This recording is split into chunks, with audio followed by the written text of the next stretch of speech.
The Toronto Raptors getting set for the second round. They will move in to a series against the Boston Celtics, a much anticipated series. Some people have been looking forward to this one for a few years. It's here.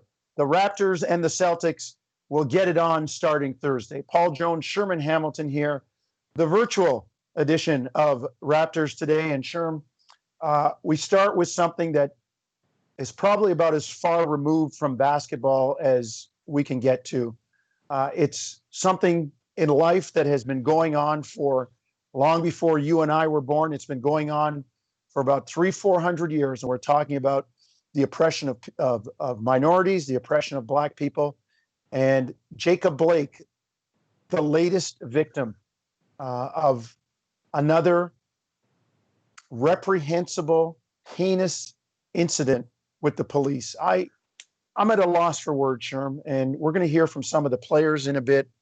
But I'm numb right now. I'm at a point.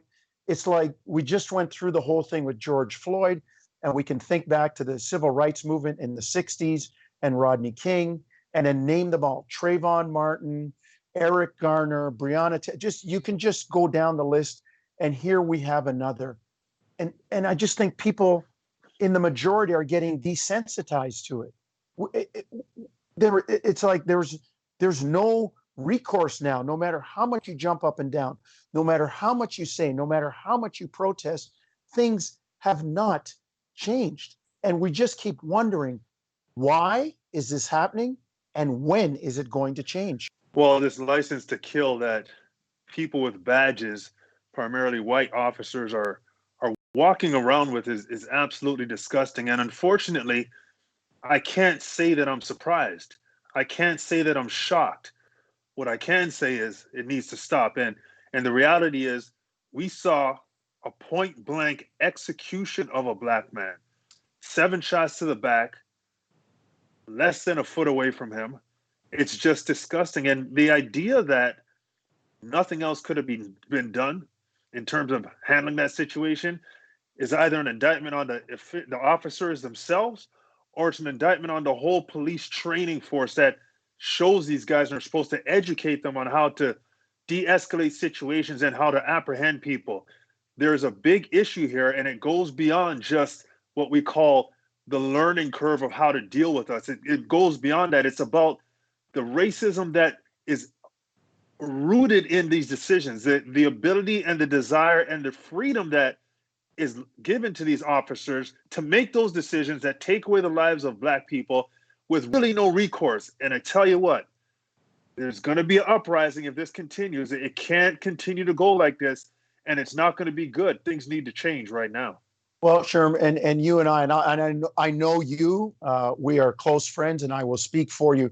We don't advocate violence, but you can see how people would be upset, and you could see how some people could get to the point where they can't take it anymore, and it does turn violent. We're not advocating that, but I can see where people are coming from with it. Again, it's not right. It's, Martin Luther King said, if we were an eye for an eye, then everybody would be blind. I understand that, but I certainly feel the pain of people that feel they have no other, as you said, recourse but to rebel in that way. And Sherm, we're hearing it from the players. We're hearing it from the African American players that see this, and people are tweeting, well, boy, it's you heard stuff, and we're going to hear it from Norman Powell and Fred VanVleet. I understand where they're coming from, because we see them. Well, I shouldn't say this. Some people see them strictly as basketball players and athletes, and they're not. That's an important but still a small portion of their life. Their fathers, their uncles, their brothers, their husbands.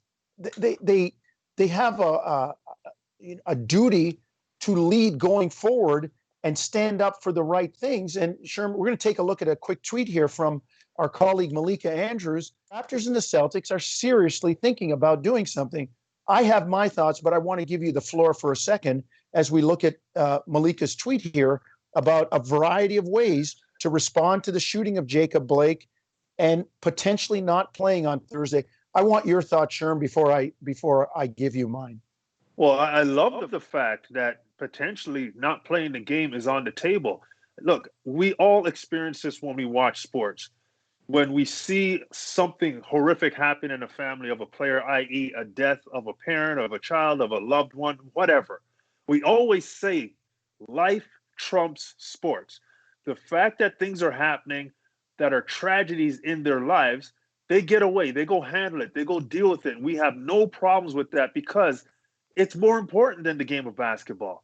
This is more important than the game of basketball. So to see that both teams are discussing this and it's one of the possible actions they might take, I think it's a great thing because listen, stopping everything that's happening based on what you believe in and having the platform and the power to do that, to me, is the ultimate way you can show respect to the situation.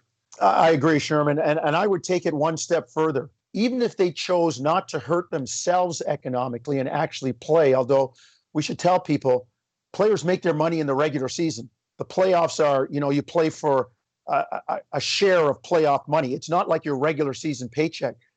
I'm looking back at the Montgomery bus boycott in 1955. Let's start to hit other people where they hurt and put some pressure on them. I think about the NBA taking the All-Star game away from Charlotte when they passed the washroom law. They didn't wear T-shirts or raise flags. They just said, you're not getting the game. We're going to go somewhere else. When they changed the law the next year, they went back. So my thinking is pick a business in Wisconsin that's owned by some prominent people and say, you need to get on this and start making a change. And until you do that, we are not supporting your business. And we don't care what it is. There has to be something done to impact and drive change here. And I'm all for the players doing whatever they feel needs to be done. I agree. And change doesn't happen without sacrifice. Something has to be given. And if the players are going to give up that game or games potentially to shed a light on this, I'm all for it. And yes, the fans suffer because they don't get to see the game, and there are probably TV issues in terms of money there. But at the end of the day, that sacrifice is so worth it. And talk about sending a message that this is bigger than basketball. Life is bigger than basketball.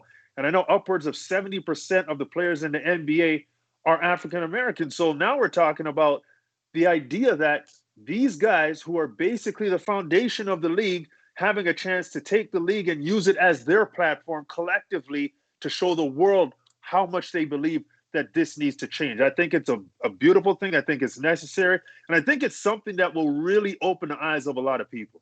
All right, Sherm, let's hear what the Raptor players, raw, emotional, had to say after practice. Fred VanVleet, Norm Powell, and then head coach Nick Nurse. Yeah, I mean, I was pretty excited. And then we all had to watch Jacob Blake get shot yesterday. So that kind of changes the tone of things and puts things in perspective. So that's really kind of all that's been on my mind. And, coming down here, making a choice to play, we're supposed to not be in vain, but it's just starting to feel like everything we're doing is just going through the motions and nothing's really changing. And here we are again with another, unfortunate incident. So my thoughts today are with that man and his family and trying to just wrap my mind around what they're going through today. At what point do we not have to speak about it anymore? Like, are we going to hold everybody accountable, or we're just going to put the spotlight on Black people or Black athletes or entertainers and say, what are you doing? What are you contributing to your community?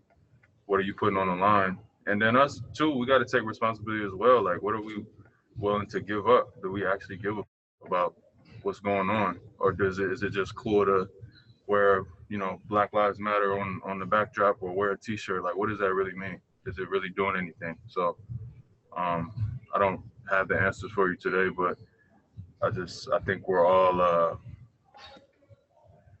I'll speak for myself. I'm in a different place today, just emotionally speaking. I mean, there's a lot of things that have been being talked about and how to approach this sensitive issue, and I think everybody is at the point of sitting up and saying Black Lives Matter and sitting up and having these discussions and Zoom calls and this, that, and the other, and putting apparel on and like that. That's not getting the job done. Taking a knee for the anthem, that's not getting the job done. It's starting to get washed out. I feel like Black Lives Matter is just another thing in conversation now, because we see it so much, and it's everywhere, now it's just in a daily conversation, and it's kind of getting to the point where you're not really noticing it. I see Black Lives Matter. It's like an everyday thing, and like I said, something has to happen to where you're forcing those people who can affect and make the change to do something. And we can sit up here and ask and see what the players are doing and what are they doing to help and try to make this better. But yeah, I mean, you guys gotten it all. You guys seen it from day one with we first came down here asking what each individual is doing, what the team's doing, and how we're doing about it. But stuff needs to happen from your guys' point of view too. You guys are reporters. You guys have the ability to put this out and put the truth out and force them to make change. Like, yeah, you can put quotes from us and what we're doing, raising money, putting stuff towards different movements and campaigns to help communities involved around the world and in Canada. But until you put the pressure on the ones involved, and their names and their jobs are on the line, it doesn't matter what we say. It doesn't matter what you guys put up for articles and things like that. Until you guys are knocking on the doors and we're knocking on the doors of saying, where do you stand, and making them draw the line of where they're at, nothing's going to happen. Because at the end of the day, hey, they're sitting comfortably, they're following the law, and they think that's okay. We did an investigation and we found them not guilty, and they go home and sleep at night perfectly fine, and they live their lives and go to their job. But until they're on the line for getting fired and having to lose everything, nothing's going to happen. And that starts from all of us, not just the players here. Starts with you guys. It starts with Masai's doing a great job of keeping the things going, but putting pressure on the ones involved of making change and causing some dramatic shift. And that's how I see it. The first thing that I would say is I like to acknowledge that if nobody feels like playing basketball or practicing basketball or talking about basketball or anything, that's okay. You know what I mean? I mean, like you have to understand that the priorities of what matters may be different than basketball for some guys, and I'm certainly willing to take as much time, cancel things that were basketball related, whatever, just to make sure these guys are okay and can give them a platform to speak and give them a platform to share ideas. And you're right, Doug, in your question. It's not very easy here lately again, and it's a damn shame, Doug, is what it is. Well, lots to chew on there. A lot of people upset. I mean, from a basketball standpoint, there was a sweep by the Raptors, a franchise record 150 points, franchise record, NBA record 100 points off the bench. Looking forward to a matchup with the Raptors and the Celtics. All of that really pales in terms of life. And to be honest, it doesn't matter right now. Let's keep the discussion going. We go to Raptors Today Extra with Savanna Hamilton, Akil, Augustine, and Randy Urban. Thanks, Jonesy. You're watching RTX, talking about everything that comes to the Raptors within basketball and without basketball as well. I'm Savanna Hamilton, joined by Akil, Augustine, and Randy Urban. And today we're going to talk about the events that happened last Sunday off the court. Of course, Jacob Blake, 29 years old, was shot in the back 7 times while entering his vehicle where his 3 kids were inside. We talk about having a platform to share these stories and to really bring attention to them, because it's so much bigger than basketball. It's so much bigger than the bubble. And that's what Fred VanVleet wanted to emphasize today in media availability. So this is what he said. He said, that's going to trickle down. If the Milwaukee Bucks owner steps up to the plate and puts pressure on the district attorney's office, the state's attorneys, the governors, the politicians, they're there to make a real change to get some justice. I know it's not that simple, but at the end of the day, if we're going to sit here and talk about making change, then at some point, we're going to have to actually put something up to lose rather than money or visibility. I'm just over the media aspect of it. It's sensationalized. You know, we talk about it every day. That's all we see. But it feels like just a big pacifier at this moment. Some strong words from Fred there, of course. And you could get a sense of the players maybe feeling powerless from within the bubble. And Akil, do you expect more of a drastic movement from inside the bubble? Yes, I do expect a more escalated effort from inside the bubble and without.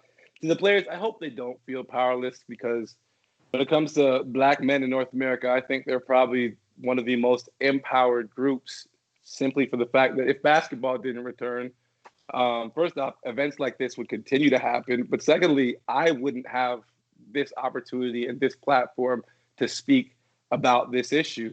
Now, to speak specifically to Jacob Blake, just last week on this show, I spoke about our need to defund the police so that when there are domestic disputes, armed officers without the training to de-escalate those incidents aren't present. And correct me if I'm wrong, but in my research on the Jacob Blake case, Jacob, a member of that community, was attempting to de-escalate a domestic dispute. And two police officers who aren't active members of the community, incapable of recognizing exactly what was happening at the moment, decided to treat Jacob as an aggressor and then shoot him 7 times. So I think, again, I want people to reach out to the Kenosha mayor, John Anaratamian, and the district attorney and the governor. But I think the most important thing we need to recognize is this is a change in consciousness where we all need to put in place in our own communities legislation that will allow for different people to intervene and prevent stuff like this from happening. Because the NBA coming back is not going to stop people from acting the way hateful people act. What we can do is create things with our structure of our community and our society to prevent this. So let's put the emphasis on legislation now. Let's move it from the media. Let's stop nitpicking at one another. And let's put the emphasis on the leaders, on the governors, on the attorney generals, on the mayors, and on big business. And let's put the emphasis on putting together proper legislation that holds the police accountable. Randy? Yeah. So I, of course, they must feel helpless and hopeless and powerless, because I do. You guys do. You can't help feel that during this. I talk to my family a lot when stuff like this happens. I told my dad what had happened, and his response is, "Do these idiots not watch the news? Like, do they not know? Like, you don't do that?" And then, you're not even supposed to shoot people if they're guilty. That's not how it works, right? So I just watched the video before this happened, so it's extremely upsetting. I didn't want to watch it, but I felt like I had to, and I'm like shaking a little bit. It's hard to digest that stuff. Somebody's walking away and you're shot in front of your family. Like, there's no crime being committed. Like, if the officers are worried that he's got a weapon, like, what does he have, a tank in his truck? I just don't understand it. And then yesterday, this is the only way I can rationalize it in why this is happening. And I looked at, not to get too political, but I watched parts of the Republican National Convention for some comedy. And now my political feelings. But Donald Trump Jr. was on there saying, it's church, school, and work versus rioting, looting, and vandalism. You know how messed up you have to be to think that that's what is happening in America? And it's not enough. Like, I used to think, well, soon the racists will just die off. That's not happening, because those people have kids and hate is taught. So there has to be an effort that stops that. And this is what Fred VanVleet and the players are saying. And this is what we're trying to say. And the only good thing is on the news right here, CNN, there is a protest for the police killing of Breonna Taylor right now, 5.5 months later. So that's positive because people are not stopping this demonstration. That's all I can say. Randy, Akil, guys, thank you so much for sharing your thoughts. Akil, you said it as well. It's about preventing. It's about, and to your point, Randy, learning, being open-minded, understanding what's happening, not just seeing it as riots, as demonstrations. No, it's a real thing. Understand what the reasoning behind everything. And it comes back down to situations like these at the end of the day. So thank you guys so much for being vulnerable and open and talking about it because it needs to be talked about. Thank you, Savanna. No problem. Thanks, Let's guys. go back. Let's go back to Paulie Jones and Sherman Hamilton. All right, Savanna.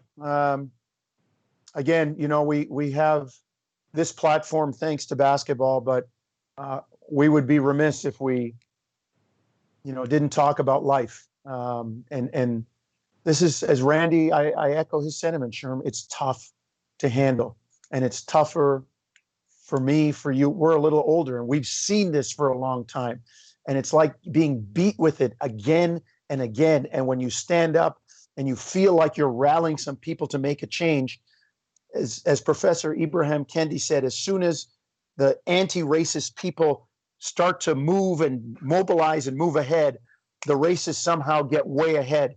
Sherm, the two words go together, conflict and change, and we're in a time right now where they're both hand in hand. There's a lot of conflict, and we're looking for a whole lot of change.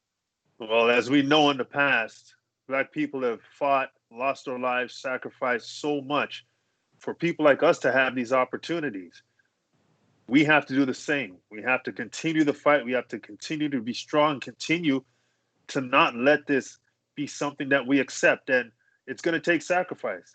There's going to be some pain in it, but it's something we have to do for the betterment of our people. And at the end of the day, all those sacrifices are worth it because we have kids, they're going to have kids, and the generations to come are going to need us to stand up for them.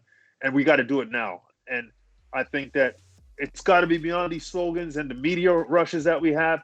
It's got to be actual, real, in-time changes that impact everything that's going on right now. All right, Sherm. Well said. We will talk about this and maybe some basketball when we see you again on Raptors Today. For Patrick and Jake behind the camera, Savanna, Randy, and Akil, I'm Paul Jones for Sherman Hamilton saying thanks for watching.